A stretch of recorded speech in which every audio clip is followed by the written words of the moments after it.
Hello, I'm back to Blues, your source for all things Everton. I'm Jay Pelton. I'm here today to talk about Abdoulaye Doucoure announcing he's leaving Everton after a 5-year spell on Merseyside. I think we all probably knew this was going to happen before the most recent game against Southampton, and then obviously when he left the pitch, sort of 20-25 minutes to go, he was seemingly in tears, quite upset, obviously waving goodbye to the ground, and you felt like probably the fan base as well. So there's no huge shock. I don't think there are other players I'd be more surprised if they were to leave this upcoming window. And obviously, given the fact he's been out and about doing different interviews and talking about his contract and everything, it seemed pretty set that he was going to depart. So, yeah, I think it's not a hugely sad day, but I just think he's a player who's contributed plenty over the last few years. Once this season's been his best, but certainly still in terms of his numbers. He got a couple of goals this season, a couple of assists. Last season he gave a decent contribution, was an important play for us. And then the year before, particularly in the second half of the season when Sean Dyche came in, he was right up there with Jordan Pickford and Dwight McNeil, players who really stepped up. And I think for a player who came in at about £20 million, 2020, obviously signed by Ancelotti, I felt like under Ancelotti he was pretty good. I think to the goals and the involvement against Brighton he had. Obviously scored in that 3-3 game against Man United, for example. I felt like he did well under Ancelotti, and I could see how he worked in that midfield with Alan. It's just a shame we probably didn't have that one more player in midfield who could have really helped push us on. And then under Benitez, I remember, I think it was either Gary Neville or Jamie Carragher tweeting that he's been one of the best players in the Premier League at the start of that season, first 6 or 7 games. And he was brilliant away at Old Trafford, obviously scored the goal against Southampton, first game back after COVID. He was really strong there.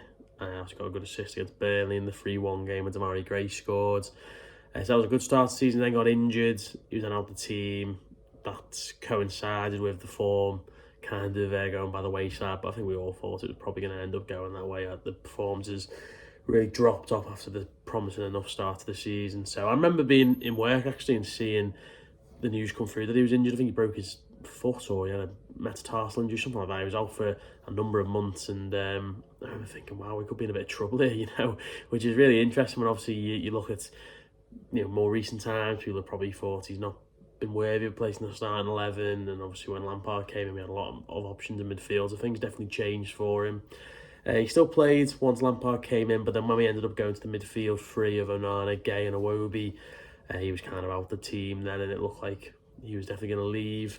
And I don't think it's an exaggeration to say if he'd left, Everton would have been relegated that season, without question, because he had such a huge impact. He scored away at Forest in a draw, he scored away at Chelsea in a draw. He obviously got the 2 goals against Brighton in what is one of my favourite Everton games of all time.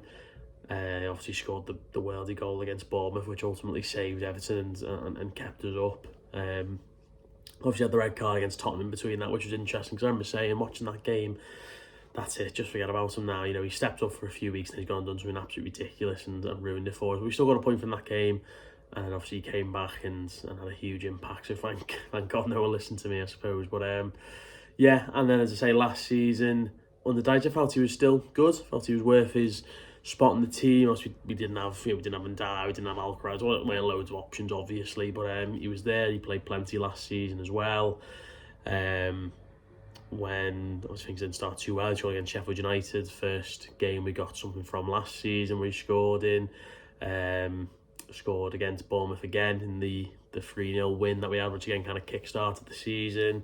Obviously scored against Chelsea in that great run we had around Christmas time. So I think, to be honest with you, a player of Doucoure's natural ability and the things that he's limited in, I think given all that, he's had so many big moments for Everton, as I say.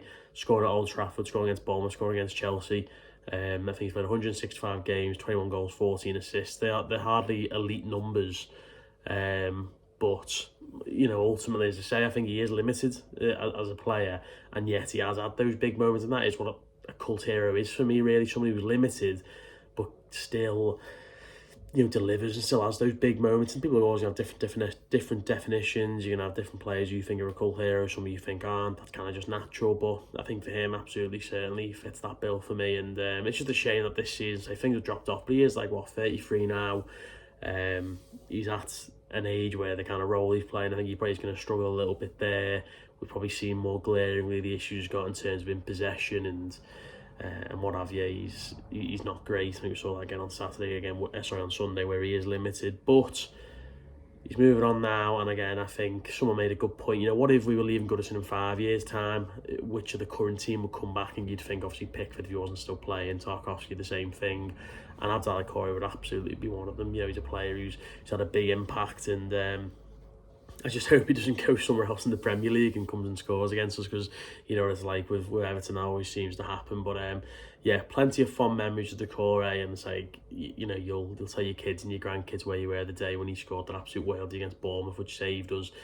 And he joins the Farrellies, the Horns, the Keanes, the half-volleyed heroes who scored in games when we really, really needed them to. So, lots of respect for Doucoure. Shame it ended not on a sour note, but I think, say this was last season, he would have had a huge reception, bigger than he's having now.